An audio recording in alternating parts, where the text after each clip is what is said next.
My name is Kayla Stafford. I'm going to be giving an informative speech today. Diabetes is a disease that many Americans have been diagnosed with. According to the American Diabetes Association, only 7% of these people have type 1 diabetes. Interestingly enough, I am one of those 7%. In type 1 diabetes, the body does not produce insulin, which is a hormone that is needed to convert food into energy that is needed for daily life. Insulin therapy and other treatments aid in managing diabetes and living a long, healthy life. With the advancement of technology, management is made more convenient for diabetics. Today I will share information of the new management options available for type 1 diabetes. Some of these options include a glucose monitor, an insulin pen, an insulin pump. Technology has greatly advanced in management of diabetes. The simplest technological advance that has been put on the market over the last 20 years is the glucose monitor. A glucose monitor reads blood sugar levels by applying a blood sample to a strip that is inserted in the monitor. The monitor reads the blood glucose within 5 seconds of applying the sample. Tests are conducted usually before meals and at bedtime to see if the blood sugar is following a normal pattern. If the blood sugar is too high, insulin administration is needed. Insulin administration times can also be altered as a result from blood glucose testing. Glucose monitors also help determine if the patient has proper balance between insulin, diet, and exercise. An example of a glucose monitor would be this. You insert the strip at the end and apply the blood to the strip, and it pops up a reading on the screen. Scientists have recently produced an update of the syringe and vial called the insulin pen. An insulin pen is used to inject insulin. It is composed of an insulin cartridge and a dial to measure the dose, and is used with disposable pen needles. There are two pen systems called durable and pre-filled. A durable pen uses a replaceable insulin cartridge.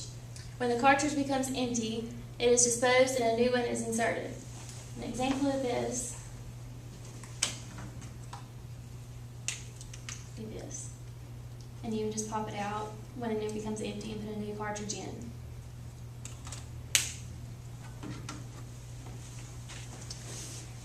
A pre-filled pen is entirely disposable and comes with insulin.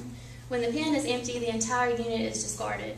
The insulin pen is favored among newly diagnosed diabetics because it is more convenient and easier to carry around than a vial and a syringe. Diabetes educator Ronnie Dean states, "My patients prefer using the insulin pen rather than the syringe because it's more convenient for them to carry around.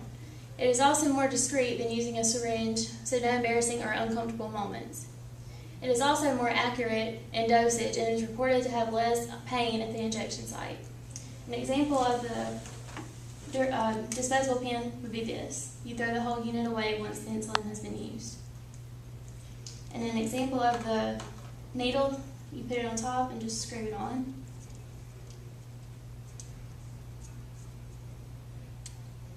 And there it is. And then you can take it back off and use it until the cartridge is totally empty.